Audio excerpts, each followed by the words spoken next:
Human hinusa nga meeting nga pinangunahan ni University President Dr. Andres C. Pagatpatan kaupod ang mga opisyalis sa universidad ngan mga in-house expert inagdesisyon nga an asynchronous learning mode ngan work from home arrangement in padayon nga pahilawigon hatanan nga mga eskwelahan an Eastern Samar State University o isotubtob nga mayda na duga nga pahibaro o instruction tikang hanatutungdan.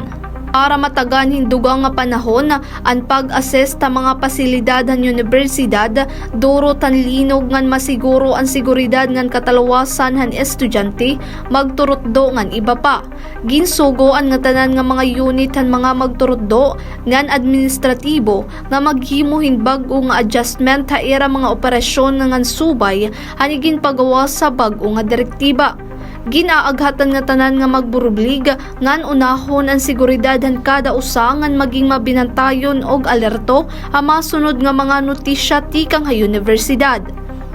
Tika nga syudad han Boronga na Mailing Katubay, Eastern Samar News Service.